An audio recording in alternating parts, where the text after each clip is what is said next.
Eu sou Everton de Oliveira, o professor Água do Instituto Água Sustentável. Esse é o nosso programa Pompa, porque o mundo precisa de água. E o mundo precisa de água, água limpa e água no lugar que nós necessitamos utilizar.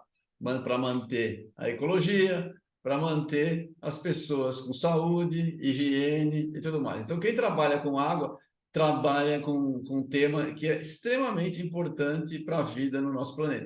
E hoje eu trago para vocês a Daniele Mello. Ela é engenheira ambiental, mestranda em ciências ambientais, analista de negócios e sustentabilidade, atuando como auditora e consultora empresarial com enfoque em ESG. ESG, para quem nunca ouviu falar. Bem-vinda, Daniele. Por favor, conta um pouquinho da sua trajetória e conta para a gente como é que você chegou a trabalhar com essa área, o que você está fazendo da vida. Por favor, bem-vinda.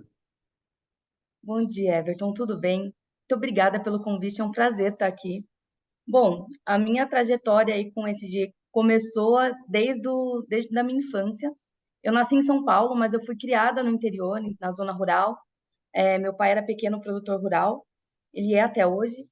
Então, eu sempre tive um contato maior, assim, com a natureza, o que influenciou muito na escolha do meu curso de graduação, mais para frente. Eu sempre fui aluna de escola pública.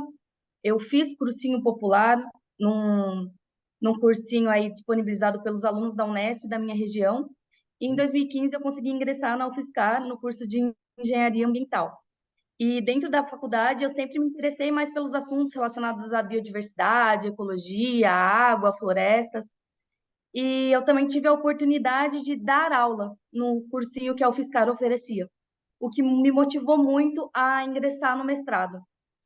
E foi aí, então, que eu decidi trabalhar com mudanças climáticas e disponibilidade hídrica. E eu ingressei no mestrado aí em 2021, e juntamente com o professor Alexandre Martensen e o professor Rafael Chiesi, que é o meu orientador. E hoje eu faço parte do grupo de estudos em ecologia espacial e desenvolvimento sustentável, UNIDS. E além disso, como você mesmo mencionou, eu também atuo na área de ESG em consultoria e auditoria empresarial. Ótimo, ótimo. Muito legal que você está fazendo isso daí. Depois você vai ter que contar alguns detalhes. Pode, eu já falei, você pode ser professoral à vontade. Muitas das pessoas que estão assistindo não são exatamente especialistas em ESG né, mudanças climáticas. Então, vamos lá, nós estamos vendo uma série de fenômenos intensos e opostos acontecendo em regiões diferentes do Brasil. Muita chuva no sul, enchente, alagamento, né? E seca no norte, em especial lá na Amazônia, com impactos na fauna, da população, meio ambiente em geral. Você pode comentar um pouquinho para a gente sobre esses diferentes cenários? A mudança climática, ela é a principal responsável ou ela é só mais uma contribuinte? E outra, vai piorar? É importante a gente falar que alguns fatores eles interferem no clima. Então, não é só uma questão de temperatura e precipitação. Ele acaba tendo interferência de outros fatores, como a altitude, a latitude, o tipo de vegetação, o relevo da paisagem. Por isso que a gente tem climas tão diversos no mundo todo, e principalmente no Brasil, que é um país de extensão continental. Então, a gente tem uma variedade muito grande de climas devido às combinações desses diversos fatores. Então, falando aí da Amazônia, a Amazônia ela tem um clima muito peculiar por conta da floresta, porque acaba influenciando ali nas questões climáticas.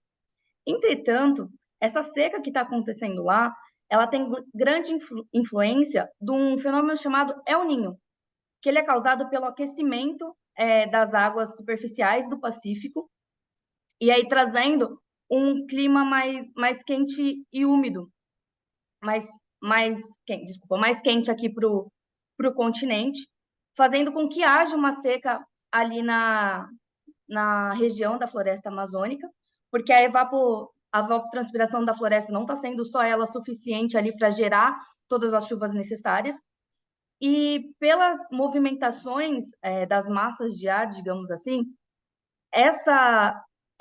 esse clima mais seco da Amazônia, ele acaba sendo transportado para dentro do continente. Então, pegando aqui a região mais central, sudeste, sul. Só que quando ela chega na região sul, ela encontra uma massa de ar fria que vem subindo do Atlântico. E esse choque de massas de diferentes características acabam por causar as chuvas torrenciais, que são esses grandes volumes de chuvas que estão acontecendo no sul do país. Então, todo esse ciclo que está acontecendo no Brasil, ele é principalmente causado por esse fenômeno El Niño. Ele ocorre aí a cada 5 ou 8 anos, e ele intercala com outro fenômeno chamado Laninha. Em 2020, a gente teve recordes de cheias na Amazônia e teve secas extremas no sul. Então, agora, 2, 3 anos depois, vem o El Niño para contrapor essas questões climáticas que ocorreram, e provavelmente daqui a uns 2, 3 anos vai ocorrer o Laninha de novo, e depois novamente o El Niño. E a grande questão é, esses são os processos naturais, mas as mudanças climáticas, elas acabam agravando esses extremos. Então, terão cheias cada vez maiores, chuvas torrenciais cada vez maiores, e, ao mesmo tempo, secas cada vez piores, o que acaba, né, prejudicando aí todo um gerenciamento e planejamento de diversos recursos, como o recurso hídrico. E aí, principalmente na Amazônia, um dos maiores problemas é o aumento do desmatamento e de incêndios que ocorrem na região, porque aí diminui, né, a evapotranspiração da vegetação e diminui ainda mais a propensão de chuvas, então agravando ainda mais a seca. Uau, muito legal a explicação. Agora eu já tinha estudado o assunto, mas ficou bem claro para mim. Você sabe por que acontece o El Niño e Laninha? Os cientistas, eles ainda não têm, assim, exatamente uma causa, não tem nada comprovado do porquê acontece. Mas eles perceberam isso porque quando se pega uma série histórica de precipitação e seca, eles percebem que nos anos que tem maior precipitação ou uma seca mais severa, são justamente esses anos de El Niño e Laninha. Ah, interessante, legal. No caso do Brasil, que é uma das grandes potências hidrográficas do planeta, né? Por conta disso, o país tem uma grande importância geoestratégica no que se refere aos recursos hídricos. Como é que se define o momento atual das pesquisas brasileiras em relação à sustentabilidade e à exploração racional desses recursos hídricos? O Brasil vem dando atenção necessária e suficiente ao tema? Olha, as pesquisas nos temas assim ambientais, de recursos hídricos, de mudanças climáticas, emissões de gás carbônico outros gases de efeito estufa, elas vêm aumentando. É uma preocupação que vem crescendo no Brasil, é uma preocupação que vem crescendo com as empresas também, mas eu acredito que o maior problema do Brasil agora é o investimento na ciência como um todo. A gente vem vindo aí de uma defasagem de reduções no investimento à pesquisa desde 2014, mais ou menos, e que vem se agravando com o tempo. Recentemente até teve um aumento no valor das bolsas de mestrado e de doutorado, mas assim, eu considero como uma reparação histórica, porque desde 2012 aí não estava tendo reajuste. Então, ao passo que a gente não investe em estudos e tecnologia, eu acredito que a gente acaba ficando atrasado em achar soluções rápidas e eficientes. Então, o maior problema, assim, da pesquisa mesmo é o investimento na pesquisa. Isso, mas isso é assim, desde que eu me conheço, as coisas são complicadas. Eu também Sim, eu passei também por dificuldades quando bolsista, a situação é relativamente.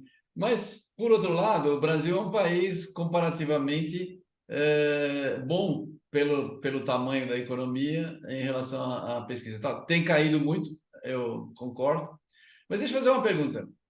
Em relação à ação governamental, independentemente de pesquisa, como é que você acha? Você acha que a gente podia fazer mais coisas para cuidar melhor da parte dos nossos recursos hídricos e da importância que ele tem?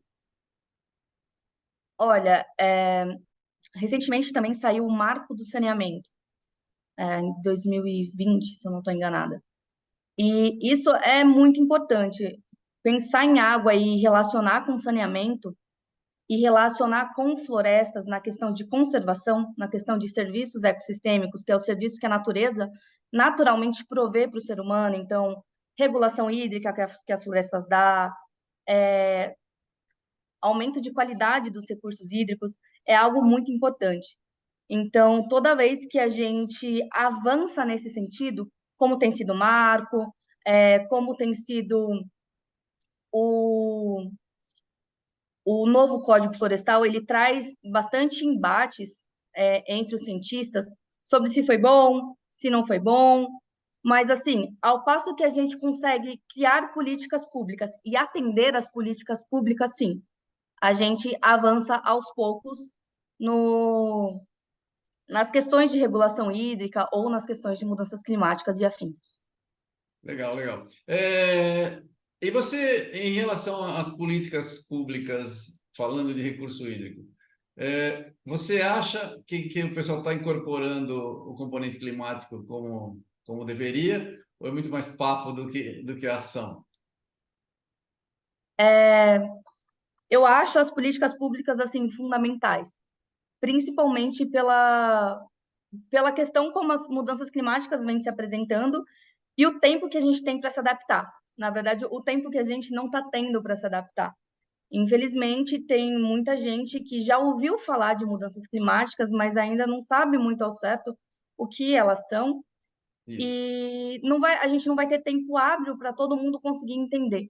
Então, as políticas públicas, ela vem também com esse intuito de conseguir afunilar as decisões e direcionar as decisões, tanto do poder público quanto do setor privado, acerca de dos temas de mudanças climáticas. Legal. Vamos falar um pouco de ESG. Muita gente já ouviu falar de ESG, não sabe exatamente o que é. Então, primeiro eu queria que você explicasse para quem não sabe como é que é ESG, qual que é o princípio de ESG, né? E se pode ser aplicado para melhorar o uso de água, né? E, claro, para as mudanças climáticas. O ESG é uma sigla americana que vem do ambiental, social e governança, no português, né? Então, ela é uma prática que tem crescido muito, os investidores têm procurado mais empresas que estão preocupadas com a questão em ESG. Existe fundo só para empresas que têm alguma ação relacionada ao tema. E ela nada mais é do que a junção das preocupações de questões de água, energia, emissão de gases de efeito estufa, gerenciamento de resíduos, assim como equidade de gênero, questões de diversidade e também a parte estratégica e de governança. O que a gente vê hoje em dia é que as pessoas elas estão mais preocupadas do que em como elas vão se adaptar às questões climáticas. O que as mudanças climáticas podem trazer de risco ao negócio delas. Então, entender isso facilita, né, ou diminui menos a questão de adaptação quanto ao que pode ocorrer, quanto também enxergar oportunidades frente ao que as mudanças climáticas podem trazer aos negócios, né? Deixa eu te perguntar um negócio. Mas por que é importante para uma indústria pensar em ESG? Não é gasto só? Não, eu acho que é o primeiro pensamento, assim, porque tudo que é novo assusta, né? E Sim. o ESG, ele não é tão novo, mas ele começa a ficar mais em pauta agora. E para muita gente assusta. Mas a gente tem uma pequena questão que ainda não é muito valorada, os serviços ecossistêmicos. Então, a gente não sabe o valor de uma árvore, por exemplo, o valor mesmo, o valor monetário. A gente não sabe o valor que tem o conforto térmico que ela dá, a regulação hídrica que ela dá, a recarga de aquífero que ela pode dar. Então, teria que ter essa visão mais macro para as pessoas conseguirem começar a compreender melhor e aí poder dar mais valor. Então, o ESG, ele não é mais gasto porque nas questões sociais. Se você tem uma empresa mais diversa, você tem vários olhares. Então, você pode atender a um público maior. Nas questões ambientais, ao passo que você diminui, por exemplo, a emissão de gases de efeito estufa, que é o principal impulsionador das mudanças climáticas, você está, a longo prazo, pensando em economizar água, ou até mesmo produzir água, quando você diminui o desmatamento e pensa em reflorestamento. Você está diminuindo quando você pensa em melhorar o saneamento básico, você também está pensando em ter mais qualidade de água dos seus rios, que provavelmente é da onde você vai tirar água para irrigação, para produção de alimentos, ou para o abastecimento público. Então, você vai gastar menos no tratamento, porque você poluiu menos. Então, essas trocas que precisam ser melhores enxergadas. Às vezes, a gente está agora fazendo ações que aparentemente talvez possam parecer que estamos gastando mais, mas aí num futuro não tão distante, a gente vai acabar colhendo esses frutos. Sem contar toda a questão de manutenção da biodiversidade, né? Não é Como um interessante. todo. E por que isso é interessante para a empresa, no final das contas, então? Porque ela vai garantir que, por exemplo, se ela causar um dano, no caso de água especificamente, por exemplo, isso é o que eu imagino. Você está usando água, se você usar água demais daquele manancial onde a indústria está, a própria empresa pode ter problema no futuro, claro, com a população e para si própria, porque ela está fazendo um mau uso. É por aí? Também é uma questão de mau uso, mas é uma questão de preservação. É uma questão também de se preocupar e de tomar para si a sua responsabilidade, porque além de usar, muitas vezes, dependendo do tipo de negócio da empresa, ela também acaba degradando de certa forma. Então, tem o custo do uso, não sai de graça para uma empresa, tem o custo de uso de agora, tem o custo do uso de futuramente, dependendo de como ela devolve essa água, digamos assim, para a natureza. Sim. E, e é isso. Ah, ótimo. É porque a Eu, gente eu não sei se eu respondi direito o que respondeu, você. respondeu. Eu estou só tentando direcionar suas respostas aí, que é o Ah, seguinte, tá bom. porque, porque a gente fez um trabalho, um trabalho de doutorado da Bruna, a gente tentou fazer um valor para compensação de uso de água, porque você usa a água e muitas vezes você, como você falou, a valoração, como você não consegue ter um valor para a árvore, a gente também não tem um valor exato para a água. Então é difícil de você conseguir fazer o quanto aquela água tá custando para o meio ambiente, para as pessoas em geral e para a própria empresa que está usando. Então, é difícil você fazer uma compensação se você não tem os valores medidos corretamente, né? Acho que o Uhum. caminho é por aí, né? Se a ESG faz com que a gente ande para o lado das métricas, é uma forma melhor da gente, tudo que a gente consegue medir, a gente consegue gerenciar. É por aí. Sim, sim. Inclusive, boa parte do ESG passa exatamente por métricas. É, empresas com capital aberto na bolsa, por exemplo, elas têm que fazer um relatório anual, um reporte anual, com várias informações, dentre elas questões relacionadas a ESG, como consumo de água, metas para redução no consumo de água e de energia e de emissão de gases de efeito estufa. Então, realmente, as métricas, elas são sempre muito valorizadas justamente porque é uma maneira de conseguir enxergar o que está sendo feito e o que pode ser melhorado. É verdade, é verdade. Ótimo. Obrigado pela sua participação. Muito legal as suas explicações. Por favor, faz suas considerações finais para a gente. Prazer ter você aqui. Espero que a gente consiga ter um mundo melhor com mais Danieles fazendo trabalho por aqui. Eu queria muito agradecer novamente, né, pela oportunidade de estar aqui falando desse tema que está tão em alta e tão importante. aí para o mundo todo. E a gente espera que mais estudos possam surgir e mais tecnologias para que a gente possa se adaptar às questões climáticas como um todo. Muito obrigado. Pessoal, nós tivemos aqui a Daniele Mello. Daniele Mello, como vocês veem, é uma jovem dedicada a uma questão tão importante. É bom a gente ver que no Brasil a gente está formando pessoas de alta capacidade técnica como a Daniele. Parabéns, Daniele. Obrigado pela sua presença novamente. Obrigada.